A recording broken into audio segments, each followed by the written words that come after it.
Work it, make it, do it, make sense. Okay, this is live now from the virtual jug and from Devox London, Devox UK, sorry, in London. Yeah. And this is a virtual jug session which we are actually presenting to a full room. Hey, everyone's live on the vJUG now. Woo! Wave. There we go. Wave. Be happy. Okay, and joining us, this is I call this a virtual jug. Everyone is here but you, Lucas. Welcome to Lucas Edda. Where are you calling from, Lucas? In Switzerland, or are you From traveling? Switzerland, yeah. From Switzerland. Whereabouts in Switzerland? Zurich? St. Gallen. Say again? St. Gallen. You don't know it. It's in the east. So let's just say Zurich. Yeah, Zurich. And so, Lucas, who are you? You're the CEO of Data Geekery? Yeah, that's correct. And Data Geekery is the company behind vJUG, which many of you may know as the new Java way to interact with SQL. Awesome. And what are you going to be talking about today?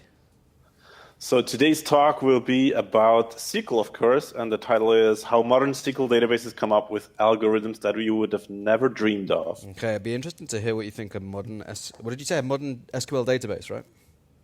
Yes. Excellent. I'm looking forward to the definition of that. So joining us as well is Roberto Cortez. Oh, look at that. That looks cool. Hey. Woo. Hey, Lucas, how are you doing? Hi there. Great. How are you? I'm fine, thanks. So Roberto is also one of the leaders of the virtual jug, helps with the book club, and also, in fact, leads the book club and also helps with vJUG 24, which is very much appreciated. A little sneak, shall we announce it? Yeah, let's announce it. Save the date for October 25th, when we're going to be also doing our second edition of vJUG 24, which is 24 hours of live Java conference, 24 back-to-back sessions, so that's going to be kind of fun. If anyone wants to ask questions, they can ask it in the room or online. We'll get IRC up online. You can also ask here within IRC if you really wanted to, but that's kind of a bit meta. And without further ado, let's pass over to you, Lucas, and we can start. Will you read the questions to me? I can. Yeah, we can read the questions. Okay, perfect. Can you not read, Lucas? It's kind of. No, I stopped reading. You know. Oh, really? Okay. So you can see my presentation? We can. Perfect. Is it all animated now? It is. It Perfect. is. And Okay, just so we to can say, start. we have a hard stop at when? 6:05? 66608, more exactly. 6. Because Roberto has got an Ignite talk. No, not blind Ignite. Oh, not just blind. plain An Ignite talk, and then I've got one straight after. So apologies if we So cut it's you. 6:05 or 6? Yeah, 605. All right. 6:05, yeah. So over to you, Okay, Lucas. perfect. So let's go. How modern SQL databases come up with algorithms that you would have never dreamed of. Or the short version of this title is, why are you all here? So I understand this is the Java user group, the virtual Java user group, or the Devox UK conference. So everything is about Java. So you're here because you think this cannot be true, right? This must not be true. And you will run out of this room. Is it true, though? Or, oh, my God, I'm going to rewrite all my code to SQL. Excellent. So me, I'm Lucas, the founder and CEO at Data Geekery, as Simon already told you. I work with Oracle and Java mostly, and I'm a Java user group board member in Switzerland. So if ever you want to come to Switzerland, do some vacation and talk at our Java user group, please join me. Or also at the Vox Days Zurich conference, which is also a part of the Vox franchise. And I believe that SQL is a device whose mystery is only exceeded by its power. Why do I talk about SQL at Java conferences? SQL is the only ever successful mainstream and general purpose first generation programming language. And it is awesome. So why doesn't anyone else talk about SQL? It's that awesome.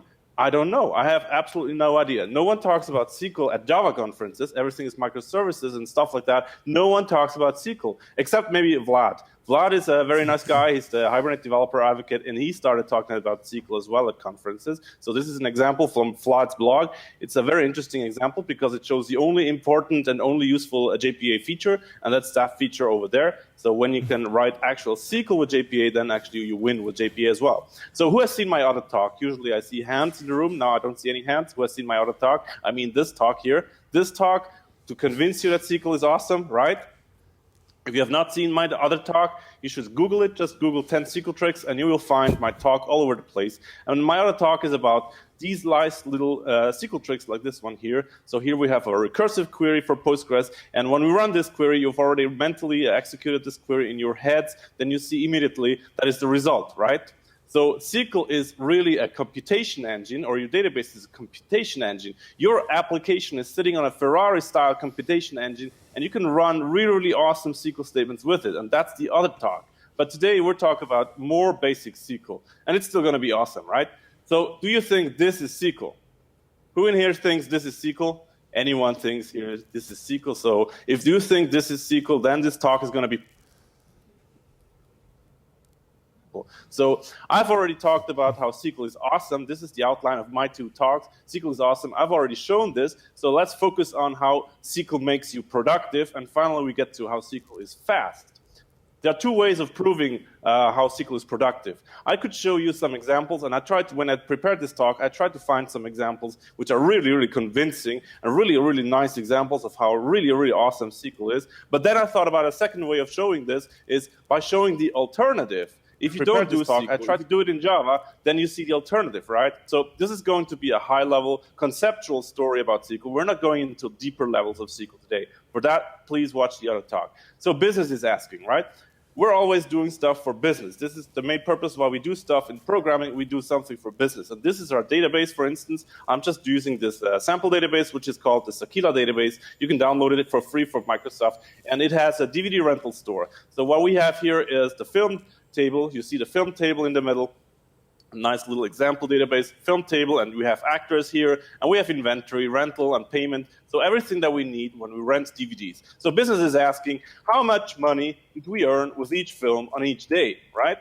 So that's a typical question that business would be asking us programmers, and we programmers will think, all right, I know how to solve this. Let's sit at the problem, and we're going to identify this is the film table, and this is the money. This is where the money is, right? So between film and money, we have to somehow join these 2 things. And we also have the day information. So we have all the information between these 2 tables. How much money did we make for each film on each day, right? So you see the path between these 2 tables? Excellent. So this is the path between these 2 tables.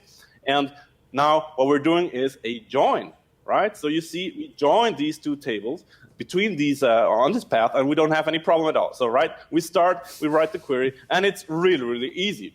It's really easy. You see immediately that this is the film table, so we need money per film, right? So you see the film table right there, and that's the relationship between the film and the money. And now we aggregate per film and date, and then we have the result, okay?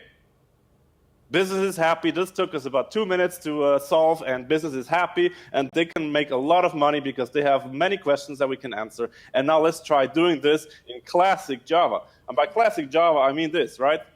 Okay, yeah. So I can't hear you laugh, so this is why I've introduced the laughing sound right here. So I kind of have the impression that you laugh at my jokes. So this is Java, and we're starting with a Java class. Everything starts with a class. You're still with me? Okay, perfect. So now when we add a class, obviously film is a tuple, so we can create a tuple in Java as well. We add some attributes. This is the only important information that we ever add in Java. It's these 2 columns. Now, because it's Java, we have to do it like this, right? This is Java. We have to write getters and setters everywhere because it's Java. No one asks questions about why we do this. We don't care. We just do it all the time, right? So someone really old from the 90s told us to do so. We're just not questioning it. Well, let's do it. And then we can't forget these, of course, as well. So we have to write hash code equals toString and all these things all the time for film, film inventory, for payment, for all of these entities. We have to write this code. And then, ladies and gentlemen, this is really dangerous code. So because it's Java, we add a factory, right? So we have to be sure that no one can actually instantiate a film without our consent. So we have to be sure that the film is instantiated with a factory, and the factory is also a dangerous place to work with because the factory cannot be instantiated by the user either. So we create a film factory builder. Exactly. And now this is still too dangerous in Java because we can't work with classes. We have to abstract these things and we have to create interfaces instead of classes. And then we have private package private implementations that no one can see for these interfaces, right? And we're not done yet because this is all too tedious. Now we've written so much boilerplate, we need to add some Spring to configure all of that, right? So we add some beans or some components. I actually got this wrong, so the real annotation would be component, and we need to cache some of these things. And then we add a little bit of Lombok, because obviously Lombok helps us be more productive. And then actually, while we're at it, we add some new libraries. We just found this new library, and then actually some more libraries, as you can see here, some more libraries. And in the meantime, the average enterprise Java bean that you've written right there is actually visible from space, right? You can see it right there. That's the average enterprise Java bean that you can see from space. I've written it in St. Gallen, Switzerland, so that's where you see it. And if you want to have more information about this topic, here's a website for you to visit, Annotation Mania, because everything that we write today, tomorrow we'll refactor and write again as annotations. I think Roberto can actually show you more information about this. He has written some really nice annotations on his blog. So Roberto, be sure to show the audience about your annotation skills. Now, we're not done yet, right? We've only implemented the enterprise Java bean. What do we have to do? We have to actually get from the film to the inventory to the store to rental to the payment, right? So remember all these joins, we have to do that as well in Java. Just because we're doing it in Java doesn't mean we don't have to do the work. So let's just start with the inventories. So we get a get inventories method here.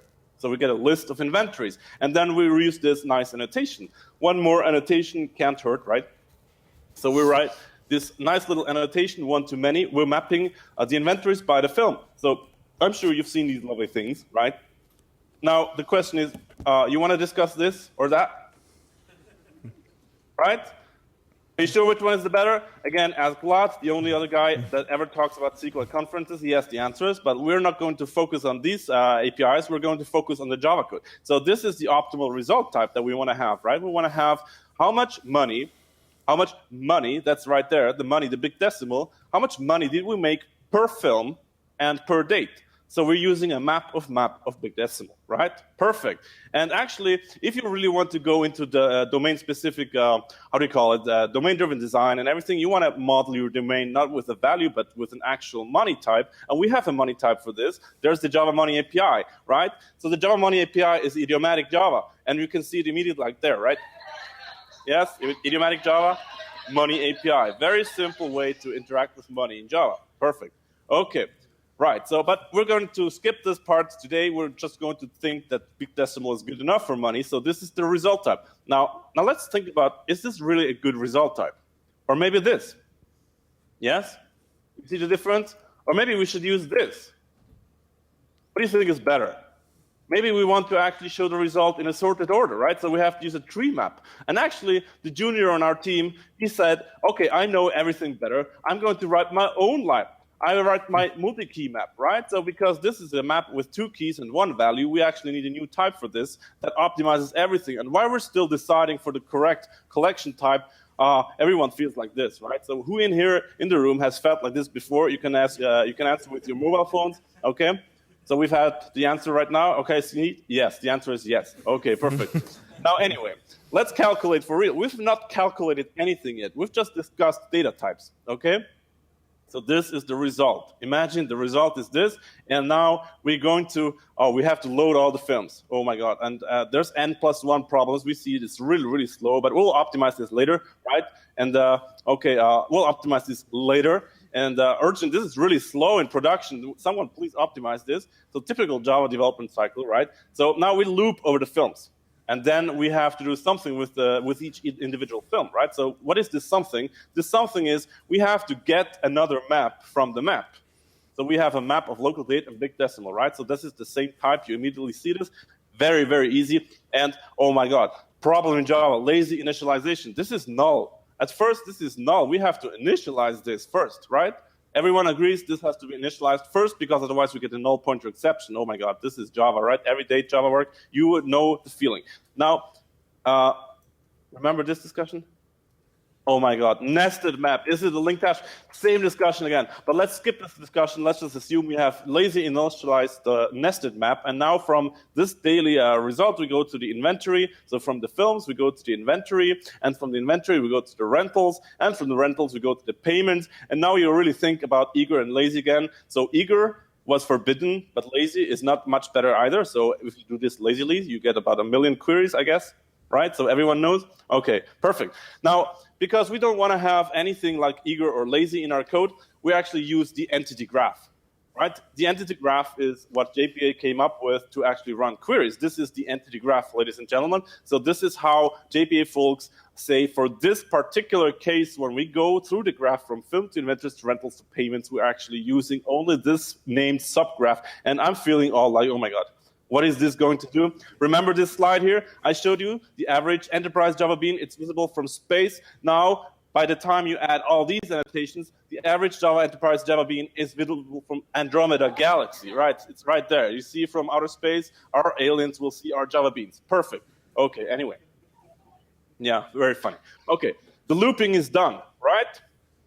We're in the middle of the loop, so we put a value in this nested map. So the payment date and the amount is going to be put in the nested map, and oh my God, that's still not correct, because we still have to lazy initialize the 0 value, so we have to write this code here, right? So if the map contains the date, then we add it, otherwise we just put it, and all this code is getting so hairy, and someone says, okay, maybe Java 8 can use compute. Compute is a much better method, so compute if absent. We can lazily initialize the hash map and lazily compute the value. That's much, much better, right? And everyone in the room is already feeling about themselves like this. Now, you see, everyone knows what's going to happen next, right? Now we figured out the algorithm completely. It's correct, and then this guy shows up. Business is asking again. Oh my God, did I say how much money per film? I meant how much money per film and store. Oh my God, all this work? Okay, so these are the programmer reactions. The SQL developer and the Java developer have different reactions, right? So this is the SQL developer. Whenever he has a change request, he's just, all right, I got you covered. All right, perfect. And this, ladies and gentlemen, this is the Java developer. This is the Java developer.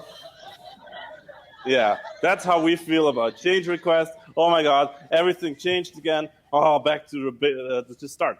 Okay, what does the SQL developer do? The SQL developer checks out his original SQL query, and then he just adds a little bit of white space right there. You see it, a little bit of white space. And then we add the store ID column right there, and we're done.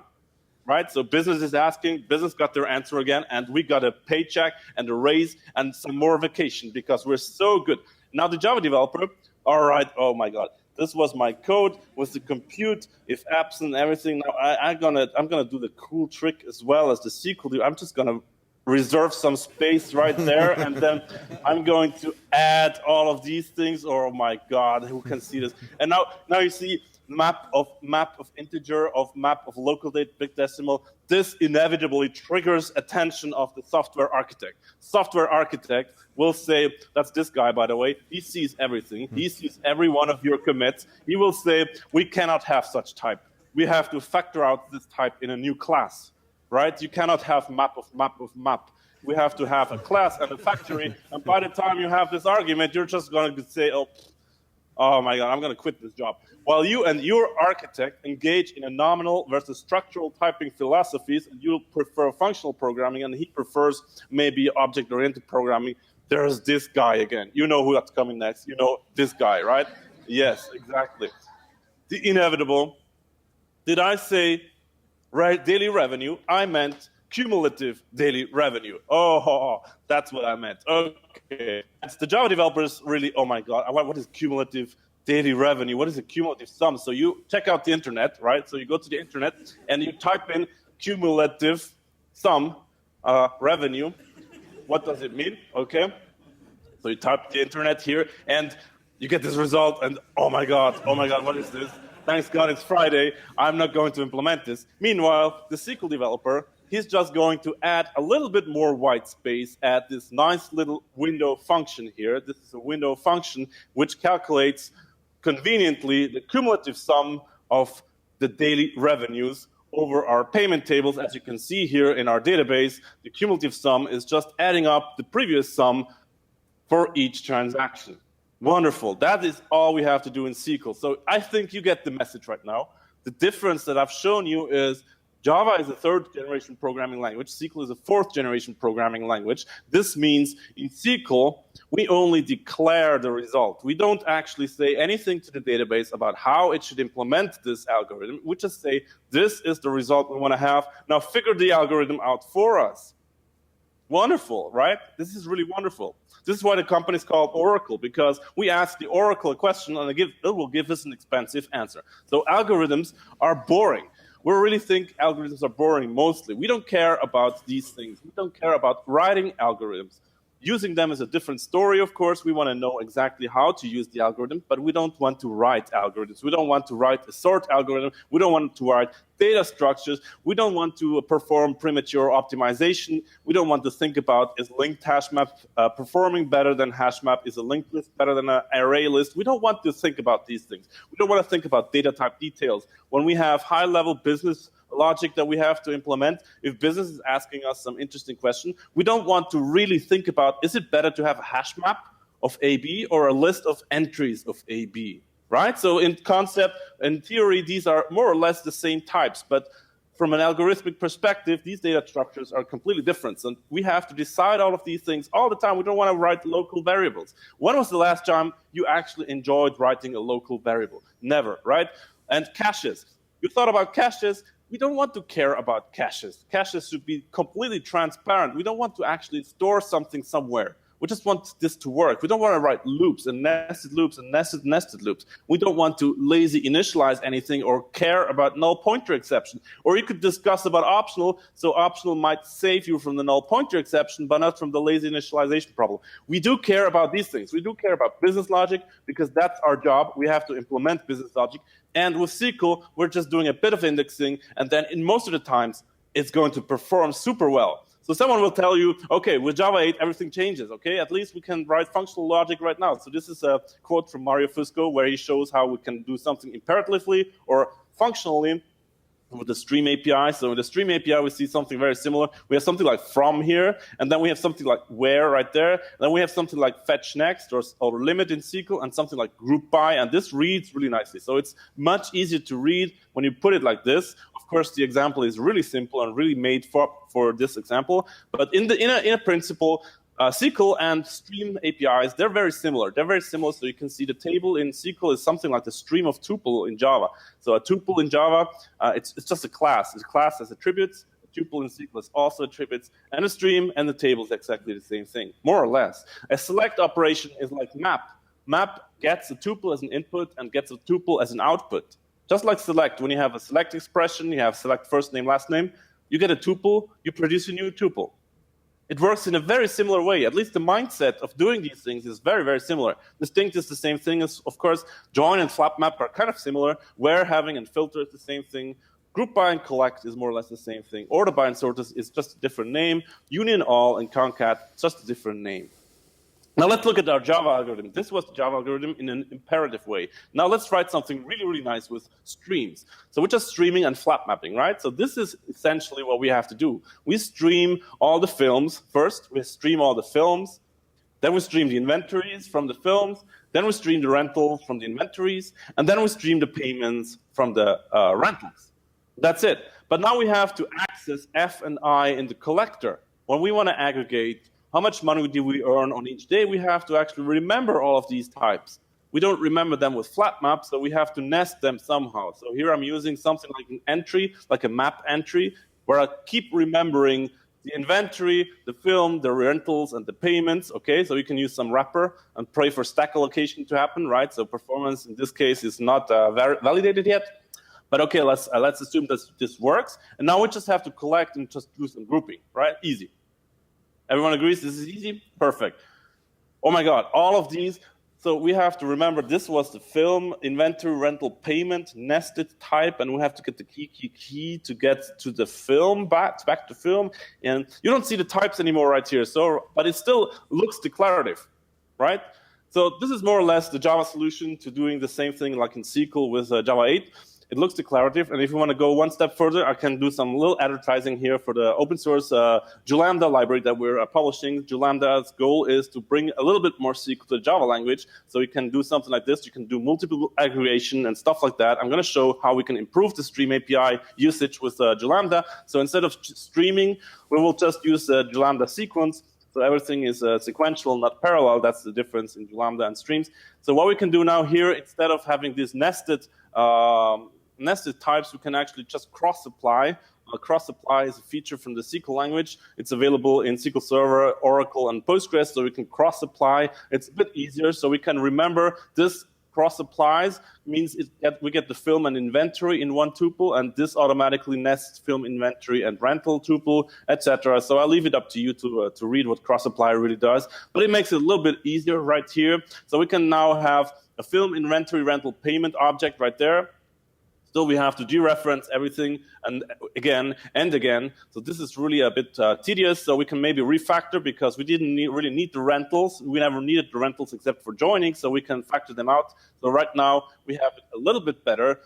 Just one entity has gone, and maybe we can actually use this group by operation. So this actually looks quite neat, and the result type is now also a little bit nicer. And okay, the point I'm trying to make here is how much time do we spend on this problem now? I already have to almost quit the show right now because Roberto is up next, so I have to stop right here. The point I'm trying to say here is you're already falling asleep with the Java solution, right? We can discuss this endlessly when the SQL solution was so easy. This was such an easy solution, and we could change it so easily as well. SQL is a fourth-generation programming language. This means it's a great improvement of developer productivity. We can write SQL so much faster because we don't have to worry about all these algorithmics and data structure details that we don't really care about. How much time did I spend talking about SQL so far? Almost nothing. How much time did I spend talking about Java? So much time. So SQL is easier. This also means SQL is more productive. So I think I've proven this second point. SQL is more productive. We're ready for change requests. So we're now reaching the final chapter, which is the best chapter, the one about performance. It's not only about making you more performant, but also the database itself. So how does SQL work? We have to understand first how SQL works. Now let's hear this guy again. How many films did each actor whose last name starts with A play in? This is a typical query, typical maybe a bit academic, but let's run it. So the query will give this result in our database. So all these people have a last name that starts with A, and these are the number of films they played in, right? So this is the query we want to run. And that was the query actually in SQL. So we will select first name, last name from actor, a film actor, joined, and then we check the last name starts with a group by, first name, last name, and then we count. That is the SQL query. And now let's see what really happens. This is the syntax. We have to understand the syntax is not exactly the same thing as what happens logically. So people often criticize SQL because they don't like the syntax. And that's correct. The SQL syntax is a bit weird. It's really an old type of language, so you have to get used to it. But once you get a hang of the following slides that I'm showing to you, it's going to be much easier because the logical operations order is not the same as the SQL syntax operation order. The select clause is not the first thing that happens logically in your SQL statement. And observe, I'm saying logically and not actual order. The actual order, we get to that, is going to be displayed by the execution plan. So the optimizer will figure out the actual operations order. But now let's focus on the logical operations order. So the first operation is we're selecting the actor table and the film actor table. We're loading all the data from these two tables and join these two. So the join keyword is actually not a keyword from the select statement. It's an operator between two tables, right? So the keyword is from. From is the keyword that we execute first in the select statement. And now the second operation is the predicates. We apply the predicates in the where clause. So from produces tuples or records, and where reduces that resulted again, because we only want to have actors whose last name starts with the letter A. Now we collect groups. Group by is the third operation in this example. So we're grouping everything by first name and last name.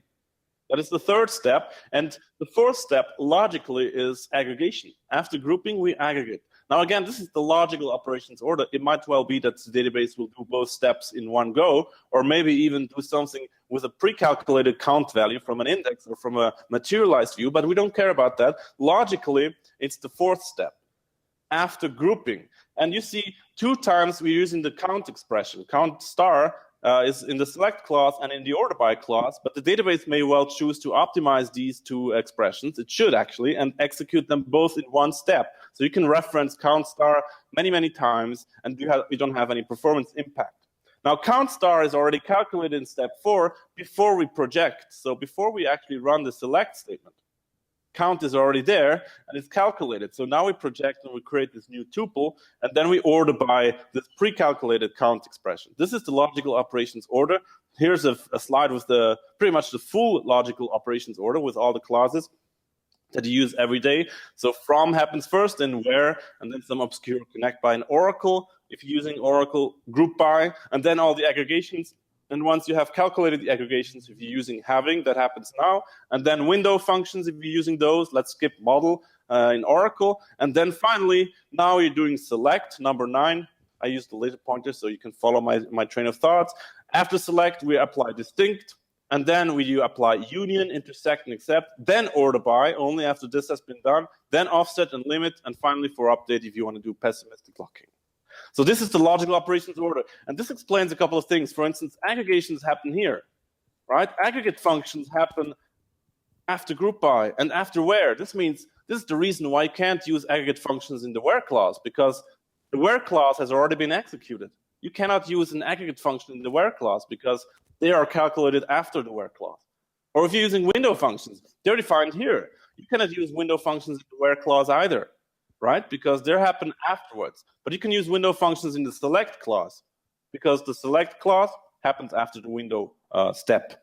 Now, column aliases, if you use column aliases, right? If you want to rename a column in your select clause, you can only use that in subsequent operations like order by. You cannot use an alias in where.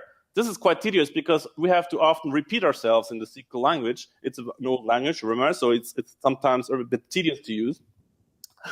This explains why you cannot use a column alias in the where clause or in the group by clause, even if that would be really, really useful. So that explains a thing or two, right? Okay, but I told you that's not really what happens. Any algorithm that produces the exact same result as this logical operations order is acceptable. And we can see the algorithm from the database. For instance, this is the algorithm in Oracle. I'm going to show other examples afterwards. This is called an execution plan. So who in here has seen an execution plan in the past? You can use your mobile phones again to vote. Okay, so the result. Oh, okay, it's great. So great, I'm here. I'm showing you something new. I'm just assuming, right? I'm just making this up, but I'm assuming you've seen this. So just try clicking on these buttons here in Oracle SQL Developer or Postgres pgadmin or SQL Workbench for MySQL or SQL Server Management Studio. You have these buttons to display estimated execution plans and sometimes even actual execution plans. So there's an estimate and there's a real execution plan. That's a nice difference to know about. But in any case, the interesting thing here is, for instance, in the Oracle execution plan, we have how many rows are produced by each operation, right? So you can see right here, this join operation produces 154 rows, estimated 154 rows, and this where clause, the where clause where you select the last name starting with the letter A, it produces 6 rows. And altogether, more or less 13 rows. And here we have quite a big number. We're going to look at this afterwards, what this means. So you see the number of rows the database thinks it will produce with each operation. And here's the cost. The cost in Oracle is a bit weird, but in other databases, it corresponds to more or less the time it will take, probably. The database estimates how much time and how much resources will I need to calculate this result. So the actual execution order is always in execution plans. It starts from the bottom and goes up. So the first operation in the database is to get the row IDs from an index given the predicate. So I think pretty much everyone in the room would have thought that it is probably better to run the predicate first on an index and only then execute the join, right? So the join, even if it's logically first operation, it's not the first operation that gets really executed. The first operation is accessing the index, and then we access the remaining rows from the same table, right? So that's the first thing that we do.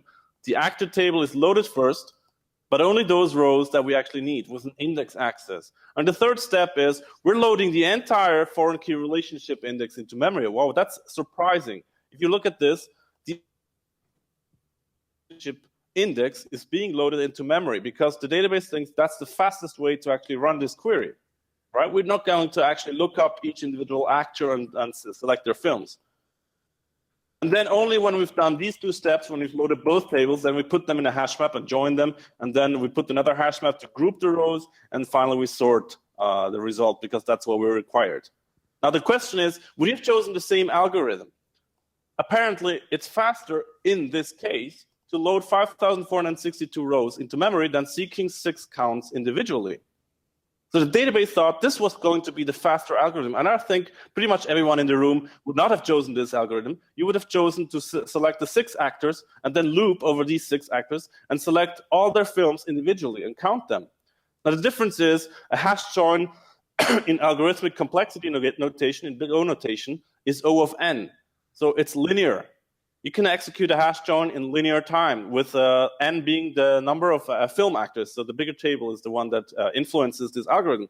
Whereas the nested loop join with indexes, it might have a worse complexity right here. So maybe it's log m times log n, or maybe it's even worse, m log n. So we have a worse complexity. For small amounts of data, this might be better, but for large amounts of better data, the other one is better. So which one is better all the time? It depends. So see, the database, it always considers these algorithmic complexities. So this might be the data that you have, or what you think you have. So maybe we have here a couple of algorithmic complexities. Sorry, I'm screwing up my PowerPoint. So here, linear time, logarithmic is the green curve, linear is this one, and this one is sorting, n log n, etc. But maybe what you really have, your data set, is the small size here, right? Maybe you have this data set where all the complexities are kind of inversed, where the worst complexities might perform better than the better complexities. So linear is not always better. Maybe quadratic is better for small amounts of data. And the problem is also, quadratic is also better for your machine. When you work as a developer with developer data sets, then you are always in this area where everything seems to be super fast, and in production you have a lot more data. So you really should think about algorithmic complexities and understand these. Here's a nice link to learn about these things if you've never seen it, or if you want to refresh your knowledge about algorithmic complexities and time and space complexity. Here's another thing. Let's talk about histograms. Databases do this. This is a histogram. We have here the bank account transaction table, and this is the distribution of our amounts. So pretty much in all bank accounts, we have probably something in the middle, a bell curve, where we have all the time, we have something like we pay for the restaurant, or we are the restaurant and we get the money, or here at the end you see we buy a new car, or we are the car seller and we sell a car. So we have a lot of transactions here in the middle and only few transactions at the end, at the other edge. Now imagine we have these queries, these two predicates. Someone wants to check if the amount is between minus 2,000 and 2,000. Someone else wants to check if the amount is between 5,000 and 9,000. Both of these ranges are the same size, right? But do both predicates profit from indexing? This predicate here is not selective at all. We're selecting almost all the data. So when you have an index on the amount column, we're not profiting from using the index. Whereas here, we can certainly use the index. See, these two predicates are two very distinct predicates depending on what data we're selecting. So accessing the index is only worth the pain if it helps reduce the result set. Otherwise, just read from the table. When we read from the table, we just load it into memory completely, or we scan it completely, and the database knows all these things. This is nice stuff. We never have to think about these things until they go wrong, and they don't go wrong very often, right? So the database can always choose the right execution plan depending on what you're doing with your queries. And your queries may change in production. Maybe you have a lot more data tomorrow than today, and your database can adapt their execution plans. So how many rows are returned from a table? The database knows this. How many rows are returned from a query? It knows this. How much does it cost to access to this? The cache. How often is this query run? How often is the table accessed? How much memory do we have? I'm deliberately skipping these things because we don't care about these things, right? How many processes are running in parallel right now? How does the query perform with this bind variable? Are we running on HDD, SSD, flash, or RAM? Oh my God, right? So in-memory NoSQL DB vendors that try to tell you we have to do everything in RAM now, but maybe you want to offload something to the disk. RDBMS can optimize all of these things, and everything has a cost. So how does SQL work? Everything has a cost. So a parse SQL string produces an expression tree, and I'm going to go through this really fast. I only have 4 minutes, 9 minutes, right? 9 minutes. Okay, so This is a parsed SQL string. Let's imagine this is a parsed SQL string. This is an expression tree. So we can say A plus A minus B is an expression tree. And we can say multiple expression trees are equivalent, so they can be transformed into each other. So we can say A plus A minus B is exactly the same thing. By the laws of associativity of addition, we can also say A plus A minus B, and we get the same result. It's a different expression tree, but we can easily see it's exactly the same thing. Now that we have shown this, we can also do another transformation. We can actually say this is also the same thing, right? 2 times A plus minus B is also the same thing. And this is a much better execution plan if accessing A is super expensive. Imagine A is on the disk and B is in memory. Do you want to run the first execution plan or the second one? So this one is obviously much better. So the database does all these things. It transforms your query into other queries. Each expression tree has a corresponding execution plan and an associated estimated cost. And then the best plan that the database can come up with, the one with the lowest cost, is chosen. And then, at least commercial databases do this, the actual execution cost is compared with the estimate. So the database can only estimate, and then it runs it, and it gets actual costs, and it can use this information to improve future estimates and future executions. So when is the last time you wrote Java code that did this? When is the last time you wrote Java code that can adapt its own execution in runtime depending on the data set that you're transforming? Your estimates aren't even done in production. You're estimating stuff with your developer data set. Okay, so the production is here. Your estimate is being done here. And you see immediately why SQL is fast. SQL is super fast because it can adapt its execution plan and its algorithms in production. And now that you know all of this, which one do you prefer? Do you prefer this, which was already much, much more tedious to write, or this, which is going to be much faster anyway, right?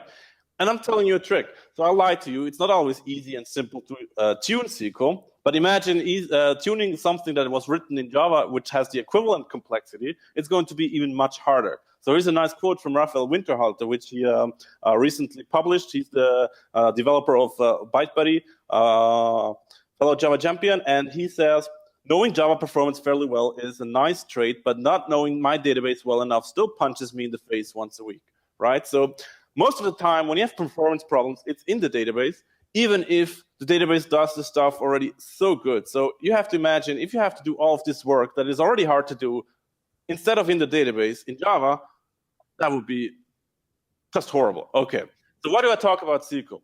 SQL is the only ever successful mainstream and general purpose fourth generation programming language. So everything I did here is declarative. You can do everything in SQL declaratively, and it works extremely nicely. No one else seems to talk about SQL at Java conferences. I have absolutely no idea why, because it's such a great tool. It's 40 years old or even older, and it still works very nicely. It works much better than ever before because optimizers are really, really good today. They do all of these things and tons of other things. Now, everyone in the room asked, can I write SQL in Java? That's the big question, because you're writing Java most of the time. So yes, there's an answer from me. You can write SQL in Java using vJUG, for instance, right? So vJUG allows you finally to write type-safe SQL in Java. A little advertisement here. So every object in vJUG is a table or a column in SQL, and then you have a type-safe SQL API that type checks your SQL state, and you get type-safe result sets back. And the way you feel about it, you will feel about writing SQL in Java as well. This is how you feel, or this. Okay, so you're convinced? Perfect. So what's the key takeaway in from this talk? Can you do it in the database, right? Yes, you can. Because SQL is Turing complete, that's part of the other talk that you should definitely look up. Look up on Google SQL tricks, 10 SQL tricks. You will see SQL Turing completeness. This means you can write anything in SQL. Perfect. Can you do it in the database? Yes. After you watch the other talk, you will see all the tricks. You know everything about SQL. And if you don't feel comfortable enough with the other talk, you can visit my 2-day SQL training where I explain everything very slowly from both talks, so you get a nice deep dive into the SQL language. Can you do it in your database? Yes. Most of these features that I display in these talks is SQL standard, so you can do all sorts of calculations, like the recursive query that we've seen to calculate the Mandelbrot set is a SQL standard query. You can easily calculate that in any database, unless you're using MySQL. MySQL is quite behind all the others, although MySQL 8 will catch up and implement window functions to calculate running totals as well, and recursive SQL as well. So MySQL 8 is quite promising. Looking forward to that. Should you use it? Should you do it in the database?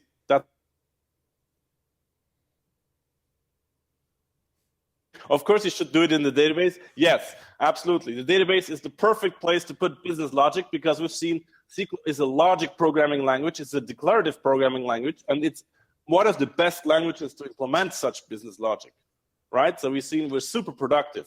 Do long titles from a talk attract attention? This title is super long. It's incredibly long, and still you have all the attention. You had high expectations. They were fulfilled. So yes, this also works. Will this talk ever end? Also yes. Thank you very much. Google 10 SQL tricks and find the other talks transcript. You will love it as well. Thank you very much.